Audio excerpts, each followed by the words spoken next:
So ఆయనకి national award వచ్చింది. అంటే నేషనల్ అవార్డు సినిమాకి స్టార్ట్ చేసిన తర్వాత 69 సంవత్సరాలు అయితే ఫస్ట్ ఒక తెలుగు యాక్టర్ నేషనల్ అవార్డు తీసుకోవటం అనేది ఆయనే. ఎన్టీఆర్ లాంటి స్టార్ అవార్డ్స్ లెజెండ్స్, అక్కినేని వీళ్ళందరికీ జరగనిది, సాధ్యం కానిది. అది వేరే వేరే ఏ రీజన్స్ అయినా కావచ్చు. బట్ ఈ రోజు ఈయన తీసుకోవటం అది అంతే కదా. ఆయన కంఫర్ట్ జోన్ అన్నాం కదా, అందులోంచి బయటకు వచ్చి ఆ భుజం ఇలా వేసుకొని ఉన్నందుకు ఆయనకి ఒక గూనిలాగా పెట్టుకొని ప్రాబ్లం అయిందంట కదా, చాలా ప్రాబ్లం అయిందంట. ట్రీట్మెంట్ తీసుకున్నారు. అయినా గానీ డీగ్లామరస్ మొత్తం, అంటే రగ్గెడ్ లుక్. అది అందులో అల్లు అర్జున్ కాదు, మనకి ఆ పుష్పనే కనిపిస్తారు. అంటే అది ఆ భాష గాని ఎంత స్టైల్ గా ఉండే ఆయన, అంత అసలు అలా ఉండే, అంత ట్రాన్స్ఫర్మేషన్, అంత కష్టపడ్డారు కాబట్టి దాని ఫలితం. అదే ఆయన కంఫర్ట్ జోన్ లో ఉండి, లేదు ఇక్కడ ఒక చిన్నదేదో ఇంత మరకేసుకొని నేను అలాగే గ్లామర్ గా ఉంటా అంటే ఐ డోంట్ థింక్ అది వచ్చి ఉండేది కాదు. అంటే ఆయన కష్టానికి ఆయన దానితో ఆయన పర్ఫార్మెన్స్, దాంట్లో ఆయన ఇమిడిపోయినటువంటి విధానం, డెడికేషన్. సో ఇప్పుడు అందరం కూడా, మన తెలుగు వాళ్ళందరం కూడా గర్వపడ్డదాకా ఇది నిజంగా. మీరు అంటే ఇన్ని సినిమాలు చేసినా కానీ టీవీ సీరియల్స్ చేశారు కదా, మీకు మనసుకు బాగా నచ్చింది దగ్గరైన పాత్రలు ఉన్నాయా? చేశారు అసలు? చేశానండి, 2-3 ఉన్నాయి. ఒకటి కంటే కూతుర్ని కనాలి అనే దానిలో రత్నం అనే ఒక క్యారెక్టర్, హిలేరియస్ క్యారెక్టర్ అసలు. అదంటే బాడీ లాంగ్వేజ్ కానీ మాస్ క్యారెక్టర్ అనమాట. అంటే అది చాలా, నేను ఎలా ఉంటానో దానికి కంప్లీట్లీ ఆపోజిట్. ఫస్ట్ డే అయితే నేను చేయలేకపోయాను అసలు, అంటే నాకు రాలేదు అది. అంటే ఇట్స్ వెరీ ఛాలెంజింగ్ అనమాట. తర్వాత డైరెక్టర్ గారి హెల్ప్ తో ఆయన వాళ్ళు చాలా ఇదిగా చేస్తారండి. ఈ సీరియల్స్ అనేవి నాట్ అన్ ఈజీ థింగ్, చాలా కష్టం. సీరియల్ షూట్ గానీ అంటే వాళ్ళ టార్గెట్ చాలా ఉంటుంది. సీన్స్ తీయాలి, పర్ఫెక్ట్ గా తీయాలి, బాగా చేయించుకోవాలి, అలా చాలా ఉంటాయి. బట్ అంటే అది అంతలో ఆయన చెప్పి భలే బాగా చేయించుకున్నారు. అదొకటి చాలా ఇష్టం. దేవ్యాని క్యారెక్టర్ ఆఫ్ కోర్స్ చాలా ఇష్టం. అభిషేకం అంటే చేసినవన్నీ చాలా ఇదిగానే. రాబోయే చందమామలో క్యారెక్టర్ ఫలానా నచ్చలేదనేది ఏం లేదండి. అంటే చాలా ఎక్కువ ఎలివేషన్ ఇచ్చిన మాత్రం దేవయాని క్యారెక్టర్ కదా, దేవ్యాని నెగటివ్ రోల్ అవటం. అంటే అందులో రకరకాలుగా ఉంటుందండి. అంటే ఇప్పుడు అభిషేకంలో అంటే నేను ఒకలాగా ఉంటాను, అందరితో ఒకలాగే ఉంటాను. ఒకటే మూడ్ క్యారీ అవుతుంది త్రూ అవుట్. సేమ్ ఒకటే ఎమోషన్ అన్నట్టు, ఒకటే ఎమోషన్ క్యారీ అయ్యేది, చాలా ఫెరోషియస్ అదే ఉంటుంది అనమాట. దేవ్యాని ఏంటి, ఆ హీరోతో ఒకలాగా, ఆ కోడలతో ఒకలాగా, తోడి కోడలతో ఒకలాగా, హీరోయిన్ తో ఒకలాగా, అలా రకరకాలుగా వేరియేషన్ అనమాట. సడన్ గా ఇక్కడ ఉన్నదాన్ని మళ్ళా మార్చి అప్పుడు ఇలా ద్వైధీ భావాలు చూపించాలి. సో అది చాలా అందరికీ ఛాలెంజింగ్, చాలా ఛాలెంజింగ్. చాలా మంది కూడా మళ్ళా ఎప్పుడు వస్తారు మీరు గ్యాన్ కంటే, అలా కాదు కదా, ఏదో మనకి నచ్చినప్పుడు వెళ్ళిపోయి నచ్చినప్పుడు వస్తే కాదు కదా. ఇట్స్ నాట్ ఆ సినిమా థియేటర్. మీకు అంటే మీకు కుదరకు వదిలేసారా, లేకపోతే వాళ్ళే వేరే వాళ్ళని చూస్ చేశారా? కాదు కదా, నేను యూకే వెళ్ళాను కదండి మా వారి జాబ్ కాంట్రాక్ట్ కోసం. యాక్చువల్లీ అది లాంగ్ టర్మ్ ఉండాలి, అందుకని వదిలేసి వెళ్ళాలి. అయితే ఎవరు వదులుకుంటారండి అంత మంచి ఆపర్చునిటీ, అంత మంచి role. It's very very good. అంటే కంపెనీ భూమి ఎంటర్టైన్మెంట్స్ కూడా చాలా వెరీ హ్యాపీ విత్ మీ, నా వర్క్ గురించి కానీ. బట్ అన్ని కొన్ని all good things come to an end అన్నట్టు. అది ఇప్పటికి నాకు ఆ క్యారెక్టర్ రంగా నేను లేచి లోపలికి వెళ్ళిపోతాను నేను. ఎందుకంటే ఐ ఫీల్ చూడలేకని కాదు, నేను చేయాల్సిన క్యారెక్టర్ లో వేరే వాళ్ళు ఉంటే ఎలా ఉంటుంది అది. అందుకని ఆవిడ సంగీత గారు ఆవిడ చాలా అందంగా ఉంటారు, ఆవిడ చాలా బాగుంటారు. కాకపోతే ఏంటంటే పాపం ఆవిడ కూడా కష్టపడి ఉండొచ్చు ఆ రోల్. మనం డైరెక్ట్ గా చేయడం వేరే, ఇంకోళ్ళు చేసిన దాన్ని ఈక్వల్ తేవాలంటే కొంచెం కష్టం. కంపారిజన్ వస్తుంది, ఫీల్ అయి ఉంటుంది ఆవిడ ప్రెషర్, ఆ ప్రెషర్ ఉంటుంది, ఉండుండొచ్చు, మనకు తెలియదు. ఆవిడ ఎందుకంటే నాకు పెద్ద పరిచయం లేదు ఆవిడ. మీకంటే చాలా సీనియర్ కదా, కేవలం మీ వారి కోసం త్యాగం చేశారు అనమాట. ఇలా వదిలేసాను. కానీ అప్పుడు మీరు అనుకోలేదా, అంటే ఒక పక్క సీరియల్స్ అది వదులుకోవడం ఒకటి, సినిమాలకు కూడా దూరం అయిపోతారు కదా. అంటే సినిమాలు ఎటు ఒక 1-2 months గ్యాప్ వస్తాయండి వరుసగా మనకి వెంటబడి సినిమాలు అనేవి. అంటే ఇది లిమిటెడ్ పీరియడ్ అన్నట్టుగానే వెళ్ళారా అక్కడికి? అంటే ముందు అలా లేకుండా, ముందు లాంగ్ టర్మ్. ఇప్పటికీ I hold a visa, UK visa. Okay. ఇప్పటికీ నేను వెళ్ళిపోవచ్చు యూకే కావాలంటే. కానీ అది జాబ్ బట్టి మనకి యూకే వీసా అనేది అంత ఈజీగా రాదు, చాలా యుఎస్ ప్రాసెస్. లాంటిది కాదు అది. యుఎస్ కొంచెం కూడా tough. కష్టం అసలు. ఏదైనా ఫారిన్ కంట్రీ వెళ్ళాలంటే it's not an easy thing. So ఆ జాబ్ లాంగ్ టర్మ్ ఉంటుంది అనుకున్నాం, బట్ షార్ట్ టర్మ్ లో అయిపోయింది మా హస్బెండ్ కి. సో మళ్ళా ఖాళీగా ఎందుకు, నా ఆపర్చునిటీస్ అన్ని పోతాయి ఇక్కడ. I really wanted to continue my career అనమాట. సో అందుకని మళ్ళీ వచ్చాను. ఓకే. అంటే అప్పుడు అలాంటి సిచ్యువేషన్ లో మీకు మంచిగా పేరు తీసుకొచ్చినటువంటి టైంలో ఆ సీరియల్ ని వదిలిపెట్టి ఆయన కోసం వెళ్తున్నప్పుడు ఆయన అన్నారా ఏమన్నా? వారేమంటారండి, వారికి బానే ఉంటుంది, ఆయనతో వెళ్ళి ఆయన కోసం వెళ్తున్నాను కదా, ఆయన ఏం అనలేదు. కానీ అంటే ఇంకా అంతే కదండి. ఇప్పుడు మీకంటూ ఒక ఇండివిడ్యువాలిటీ ఉంటుంది, అది మీ కెరీర్. సో దాని మధ్యలో సడన్ గా వదిలేసుకొని వెళ్లాల్సి రావటం అనేది, ఆయన్ని చూసుకోవడం ఆయనకి అంటే ఆయన ఇప్పుడు ఒక్కళ్ళే వెళ్ళి ఉండే, ఇప్పుడు ఆయన అలా పెరిగారు చిన్నప్పటి నుంచి. ఎవరో ఒకళ్ళ వాళ్ళ మదర్ కైండ్ ఆఫ్ అంటే తనకి ఉండగలుగుతారు, కానీ ఎవరైనా సపోర్ట్ కంపల్సరీ కావాలి. అంటే జాబ్ చేసుకుంటూ ఉంటే, ఆయన చదువుకుంటూ ఉంటే అలా పక్క నుంచి మేము ఫుడ్ ఇచ్చేసి ప్లేట్ చేతిలో ఇచ్చి చేతులు తీయడం, అలా ఆయనకు అది అలవాటు అయిపోయింది అనమాట. అంటే తెలుసు అలా. అంటే ఇద్దరు ఫ్యామిలీస్ కాదు, ఆయన మా నాన్నగారు మా ఇంటికి వచ్చి చెస్ ఆడుకునేవాళ్ళు, అలా తెలుసు అనమాట. అలా అనుకోకుండా అలా మ్యారేజ్ అయింది. అప్పుడు ఏ వయసులో నాకు 17 ఏళ్ళకి అయిందండి. చిన్న ఇంత పిల్లని బాల్య వివాహం అయితే, బాల్య వివాహం కాదు. సో మీకు ఇంకా పూర్తి దాని మీద పెళ్లి మీద అవగాహన రాని టైంలో జరిగిపోయింది. అసలు పోన్లేండి, మంచిది కొన్ని విషయాలు అలా. లేకపోతే నేను అసలు పెళ్ళే చేసుకోకుండా హాయిగా ఉండేదాన్నండి. పెళ్లి అలా అంత. పెళ్లి అంటే మీరు ఎక్కువగానే చదువుకున్నారు కదా? నేను పెళ్లి అయిన తర్వాత చదువుకున్నాను, ఎంకామ్ ఎంబీఏ ఇచ్చారండి. ఎంబీఏ. సో మీరు వెల్ ఎడ్యుకేటెడ్, అంటే ఇప్పుడు టర్మ్స్ లో చెప్పాలంటే చాలా మంది ఆర్టిస్టుల కంటే హైలీ ఎడ్యుకేటెడ్ అనే చెప్పుకోవాలా. అందుకంటే ఇష్టం, చదువుకోవడం అంటే ఇష్టం. ఇప్పుడు తర్వాత కూడా సర్టిఫికేషన్స్ చేశాను. అది కంటిన్యూస్ అండి, లెర్నింగ్ అనేది కంటిన్యూస్ కాబట్టే మనం ఇలా. లేకపోతే గాసిప్ చెప్పుకోవడము, వాళ్ళ మీద మాట్లాడడం, వీళ్ళ అంటే ఒకలాగా ఐడియల్ గా మనని మనం మేనేజ్ చేసుకోవడమే లైఫ్ అండి. ఇంకోళ్ళని మేనేజ్ చేయక్కర్లే, మనం మేనేజ్ చేసుకుంటూ పోవడమే లైఫ్. సో అది నేను అర్థం చేసుకున్న తర్వాత చాలా ఈజీగా ఉంటుంది అందరికి. సో మీరు పెళ్ళైన తర్వాత కూడా చదువుకోవడానికి తగ్గట్టుగా మీ పరిస్థితులు అయితే బాగానే ఉన్నాయి. కొన్ని చోట్ల అసలు కుదరదు కదా మనకి. అంటే నేను విననుగా, అంతేనా?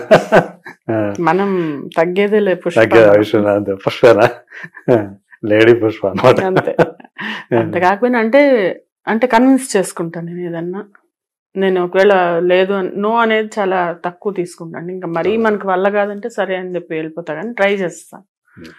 మీ ఇంట్లో మీకు బాగా వాల్యూ ఇచ్చేవాళ్ళు, మీకు బాగా గౌరవం ఇచ్చేవాళ్ళు ఎవరు? అందరూ నా పిల్లలు, మా ఆయన. ఇద్దరేగా పిల్లలు? ఇద్దరు అబ్బాయిలు. ఎవరన్నా మాధవి అంటే నేను ఉంటే ఒక లెక్క, లేకపోతే ఇంకో లెక్క, అలా ఉంటుంది. నేను ఉన్నానంటే మొత్తం అమ్మ అందరూ అమ్మయ్య ఇంకా లైక్ థింగ్స్ ఫాస్ట్ గా అవుతాయి. లేకుంటే వాళ్ళ కాన్ఫిడెన్స్ నా మీద, మా అక్క, మా మదర్, మా అన్నయ్య, చాలా ఫ్యామిలీ తోటి మంచి అటాచ్మెంట్, చాలా ఎక్కువ అటాచ్మెంట్. ఇప్పుడు మీరు ఇందాక చూసాము అమ్మతో మీరు మాట్లాడిన అమ్మతో కూడా మీరు అలాగే చాలా ఫ్రెండ్లీగా ఉంటా. అమ్మని రకరకాలుగా ఏడిపిస్తూ ఉంటా. నాన్నగారు 98 లో పోయారండి, చనిపోయారు క్యాన్సర్ వల్ల. సో ఆవిడ ఒంటరిగా ఫీల్ కాకుండా చాలా, మా అక్క గాని మేము ముగ్గురం చాలా బాగా చూసుకుంటాం. 1998 అంటున్నాం. సో అప్పటి నుంచి ఆవిడ చాలా చిన్నప్పుడు అంటే అప్పుడు చిన్నగా ఉన్నప్పుడు పోయారు కాబట్టి అది అమ్మకి అప్పుడు జస్ట్ 40 అంతే. సో మేమేంటంటే చాలా ఇదిగా ఉంటాం తన్ని. ఇప్పుడు మా అక్క నేను ఇక్కడే ఉంటాం కదా హైదరాబాద్ లో, నా దగ్గర రా అంటే నా దగ్గర రా అని చెప్పి కొట్టుకుంటూ ఉంటాం. మా అమ్మ అంటుంది ఫోన్ లేవే, నీ దగ్గర ఉంచుకొని అని కొట్టుకోకుండా నా దగ్గర అని చెప్పి లేదా నువ్వు తీసుకో అని అనుకోవట్లేదని అంటుంది మా అమ్మ. ఆవిడ ముగ్గురం అండి, అన్నయ్య, నేను, అక్క. ఓకే, మీరే చిన్నవాళ్ళు ఇంట్లో. నేను చిన్న. కొంచెం గారాబం ఎక్కువ ఉంటుంది చిన్న ఆహా, కొంచెమా ఎక్కువగానే. చాలా. ఈవెన్ మీ బ్రదర్ మీ అక్క కూడా గారాబం చేసి ఉంటారు వాళ్ళు కూడా. అంటే మా అన్నయ్య, మా బాబాయ్లు 5 బాబాయ్లు నాకు. అవునా? ఒక ఆయన చనిపోయారు. అక్కడ కూడా నాన్నగారు పెద్ద ఆయన? నాన్న పెద్ద. ఓకే, నాన్న పెద్ద. మొత్తం 6 అన్నమాట వాళ్ళు. సో అంత పెద్ద ఫ్యామిలీ. పెద్ద ఫ్యామిలీ. అందరూ చాలా అంటే నేను అలాగే ఉంటాను, చాలా అఫెక్షనేట్ గా ఉంటాను. ఎందుకంటే మనము వాళ్ళతోని మనం మంచి టైప్స్ పెట్టిన రిలేటివ్స్ కదా, ఎప్పుడు ఎదురుపడుతూ ఉంటాం వాళ్ళతో. ఇప్పుడు గొడవ పడి మేము ఆస్తులు తీసుకునేది లేదు, కొన్ని అప్పులు తీర్చేవాళ్ళు లేరు. ఓన్లీ థింగ్ ఇస్ మంచి మంచి బిహేవియరే మనం ఇంకోళ్ళకి ఎక్స్చేంజ్ చేయగలుగుతాం కదా. సో నేను I make sure I'm fine with everybody. ఏదైనా ఉన్నా పెద్ద ఫ్యామిలీ. ఎవరికన్నా ఈ సినిమా ఫీల్డ్ తోటి ఎలాంటి సంబంధాలు ఉన్నాయా? మొత్తం అటు లేరు ఇటు లేరు, ఎవరు లేరండి. ఒక మాధవి. సో మాధవ్ని వాళ్ళు ఎలా చూస్తారు? చాలా స్పెషల్ గా చూస్తారు. చాలా అంటే అదే చెప్పాను కదా, మా పిన్ని సైడ్ వాళ్ళు కూడా వాళ్ళు బాగా ఎడ్యుకేటెడ్. మా అమ్మ సైడ్ వాళ్ళందరూ, మా తాతగారు ఆర్మీలో రిటైర్ అయిన మనిషి. అలా డిసిప్లిన్ గాని, అమ్మ ఒక్కొక్కళ్ళు అసలు చాలా ఏబుల్ అని, అందరూ చాలా educated doctors, well read people అన్నమాట. మా అమ్మమ్మ గారు రచయిత్రి. ఆవిడ కావ్యాలు రాసి, అంటే షీఈ్ ఆల్సో, ఆవిడకి అప్పుడే చాలా సభలు. ఈ పేరు దర్భా భాస్కరమ్మ. దర్భా భాస్కరమ్మ ఆవిడ రామాయణం రాశారు, మళ్ళా కావ్యాలు ఏవో రాశారు, ఛందస్సుతో పద్యాలు రాసేవాళ్ళు. ఆవిడన్నీ చాలా కవి సమ్మేళనాలు అవుతుండే కవయిత్రి. ఆవిడ కవయిత్రి తిలక, ఇంకేవో బిరుదులు కూడా ఇచ్చారు అలా అనమాట. అదే మళ్ళా మా మదర్ కూడా రాస్తారు. మదర్ కూడా రైటర్, దర్భారమణి, దర్భా వెంకటరమణి. ఫేస్బుక్ లో తను చాలా ఏదో చైన్ స్టోరీస్ ఉంటాయి కదా, అవి రాశారు. అలా చాలా ఎడ్యుకేటెడ్ అమ్మ సైడ్. చాలా గ్రూప్ ఉంటాయి సాహిత్యానికి సంబంధించి, కవిత్వానికి సంబంధించి. ఫేస్బుక్ లో చాలా గ్రూప్స్ ఉన్నాయి. ఆ గ్రూప్స్ లో తన మెంబర్, 2-3 గ్రూప్స్ లో మెంబర్. నవ్యాలో చాలా పబ్లిష్ అయ్యాయి తనవి అన్నమాట. ఓకే, నవ్య వీక్లీ ఇప్పుడు లేదు, అదే ఆంధ్రజ్యోతి వాళ్ళది. కొన్నాళ్ళు అది సీరియల్ గా కొన్ని వచ్చాయి, కొన్ని సీరియల్స్ వచ్చాయి అమ్మవి. స్టోరీస్ 100 పైన స్టోరీస్ రాసింది తను. ఓకే, అలా. అంటే అప్పుడు శ్రీరమణ గారు ఎడిటర్ గా ఉండేవాళ్ళు దానికి. ఆ తర్వాత ఆయన తర్వాత జగన్నాథ్ శర్మ గారు వచ్చారు. అవును. సో అట్లా అటు సాహిత్యము, ఇటు సినిమా. ఇంకా మ్యూజిక్ చెప్పాలి నేను మీకు. అసలు ఎప్పుడు కూడా నాకు అదే తానొకటి తెలిస్తే దైవం ఒకటి అని ఎందుకు చెప్పానంటే, నాకు సింగర్ అవుదామని ఉండేది చాలా. అసలు ఎంత ఇంట్రెస్ట్ అంటే, సింగర్ అంటే స్టేజ్ మీద లేకపోతే ప్లేబ్యాక్ సింగర్? ప్లేబ్యాక్ సింగర్, అసలు సింగింగ్ మొత్తం పాటలు పాడాలి. అసలు మ్యూజిక్ అంటే చెవి కోసుకోవడం అంటే అది. నేను ఎప్పుడు పాటలు మెలుకున్న చిన్నప్పటి నుంచి 3 ఏళ్ళప్పటి నుంచి నేను పాటలు పాడేదాన్ని. ఈ కాంపిటీషన్స్ వీటికి కూడా చేసేవాళ్ళ? కాంపిటీషన్స్ లో నాకు ప్రైజెస్ వచ్చాయి. స్టేజ్ మీద వెళ్ళి పాటలు నేను వెళ్ళి మరి ఒక దగ్గర యూకేలో అయితే మొన్న వెళ్ళినప్పుడు జస్ట్ ఒక గ్యాదరింగ్ ఉంది, నేను పాడతానని చెప్పి అడిగి మరి పాడి, అంటే అంత ఇంట్రెస్ట్ అనమాట సాంగ్స్ అంటే. మా కోసం అలా మీకు ఇష్టమైన పాట ఒకటి 2 లైన్లు పాడచ్చు కదా? తప్పకుండా పాడదాం ఈవెన్చువల్లీ. ఇదే సందర్భంలో కానీ ఉండదు.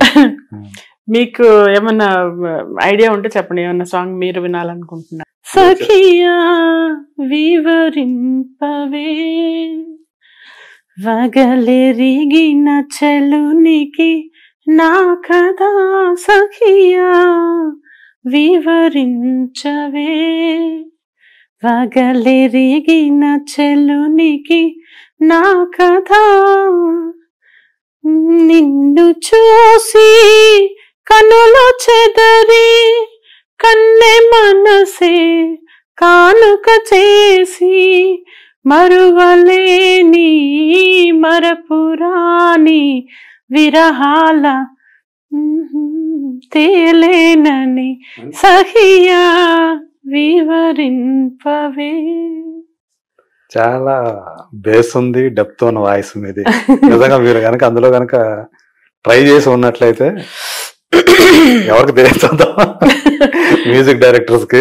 నాకు చాలా ఇష్టం అసలు. అంటే చెప్తున్నాను కదా, మీరు పాతవి కొత్త చిత్రగారివి కూడా. ఏది ఇది, ఏ చోట ఉన్నా నీ వెంటలేనా సముద్రమంతా నా కన్నుల్లో కన్నీటి అలలవుతుంటే, ఎడారి అంతా నా గుండెల్లో నిట్టూర్పు సెగలవుతుంటే, రేపు లేని చూపు నేనై మిగలనా, నువ్వే నువ్వే కావాలంటుంది పదే పదే నా ప్రాణం, ఏ చోట ఉన్నా నీ వెంటలేనా. సూపర్ అండి. మాధవి మిర్చి మాధవి ద సింగర్ అని పెట్టాలి.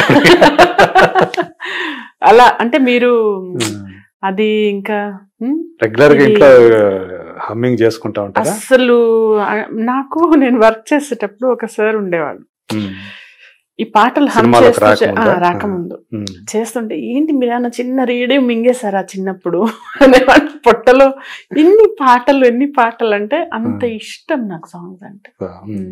చాలా పాటలు పాడుతూ ఉంటారు అట్లా, ఏదో ఒకటి నడుస్తూ ఉంటుంది, ఏదో వర్డ్ ఏదో వచ్చింది అనుకో, నువ్వేనా వెళ్ళావు అంటే నువ్వేనా అని సంపంగి ఏదో పాడుతూ ఉంటారు, పాట అందిస్తుంటా, చెప్పవే ఫస్ట్ పాటల తర్వాత అని విసుక్కుంటారు మా ఇంట్లో. ఓకే, సెట్స్ లో కూడా ఖాళీగా ఉన్నప్పుడు పాడుతుంటారు. ఫుల్ సాంగ్స్ మళ్ళీ వినకపోతే చాలా కోపం, విసిరేసి కొడతాను, విను పాట విను అని.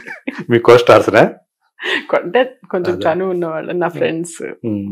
అలా మీ బాగా వీళ్ళు కొంతమంది క్లోజ్ అయిన వాళ్ళు ఉన్నారు కదా, సనా, తర్వాత రజిత గారు, సనా గారు, జయలక్ష్మి, సురేఖ వాణి, ఇంకా ప్రియా. అంటే మేమంతా ఒక 11-12 మెంబర్స్ ఉన్నాం అనమాట. మాది ఒక చిన్న గ్రూప్ ఉంది.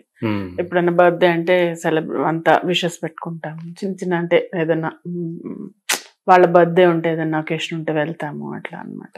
ఓకే, ఇప్పటికి నడుస్తూ ఉంటది అన్నమాట. అంటే టైం అందరు కలిసి ముందే ఫిక్స్ చేసుకుని దాని ప్రకారం అంటే ఇంకా అంత అందరూ ఎక్కడెక్కడో ఉంటారు కదా. మొన్న పూజకి వెళ్ళొచ్చాను, సుదీప పిలిస్తే. సో అలా అంటే కుదిరితే ఎవరు కుదిరితే వాళ్ళు వెళ్తాం అన్నట్టు. మీ ఇళ్ళకి వాళ్ళు వస్తుంటారు, వాళ్ళకి మీరు వెళ్తుంటారు. అంటే రేర్ ఇళ్ళకి వచ్చేసేంత బిజీగా ఉంటారు కదా అందరు. అసలు ఉన్నా అంటే గ్రూప్ అయితే ఏదో ఒకటి చూశాను మీది మొత్తం, మీ అందరిది కూడా ఎక్కడో వెళ్ళుంటాం ఎప్పుడో.